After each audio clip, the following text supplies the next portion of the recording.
第二个部分是朗读测验。同样的，在这一个大题里面呢，会有3题。首先是韵文朗读跟散文朗读。韵文朗读里面通常都会是一些古诗词，散文朗读里面可能就是现代人所写的文章。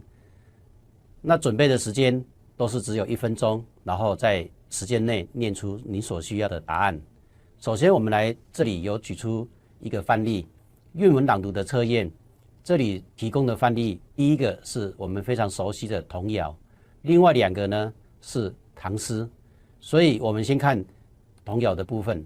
在这首童谣里面，一共有几个比较重要的关键字。首先是18岁，18岁客家话会讲成18岁，18岁。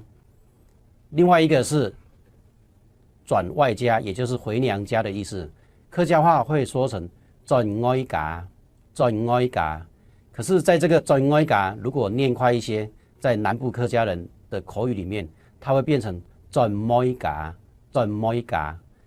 接下来第3个关键是我们讲的麻薯，麻薯里面的起拔，起拔。然后最后一个关键字是沾，我们客家话里面讲成温，温。所以这一首童谣里面会变成我们要像现在这样子念：杨妹妹18岁，炒火茶，炖外家，两豆米，大起拔，磨糖好温，温奶茶。当然，在回答的时候，你可以像我刚刚这样子非常严谨的来回答。当然，你也很轻快的以唱童谣的方式来回答，我想都是可以接受的。接下来我们要看到韵文朗读的测验。这一首是我们非常熟悉的唐诗，里面我们一样可以看到几个关键字。第一个关键字少小，少小客家话的发音是变成 say so say so。 第二个是回家的回，客家话的发音是 fi。 第3个是无，有无的无，我们看到它的发音是五，五。第4个关键字是鬓毛衰，鬓毛衰我们客家话会发音变成鬓毛垂，鬓毛垂。接下来其他的关键字儿童，我们的念法是变成儿童，儿童。不相似的不，我们在这里必须发音成不，不。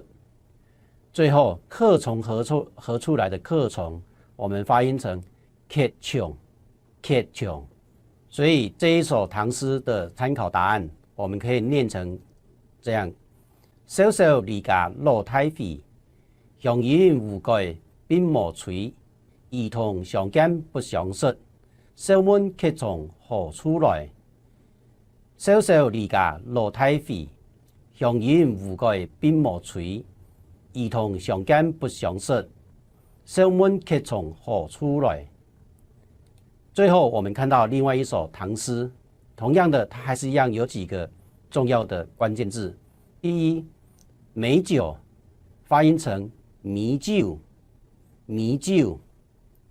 欲饮，欲饮，欲饮。马上吹，马上吹发音成马上吹，马上吹。醉卧，醉卧。追我，追我。几人回发音成纪念费，纪念费。所以这整首唐诗的参考答案我们可以念成这样：葡萄米酒也讲比，欲饮琵琶马上吹，醉卧沙床卷木梢，故来整盏纪念费。葡萄米酒也讲比，欲饮琵琶马上吹，醉卧沙床卷木梢，故来整盏纪念费。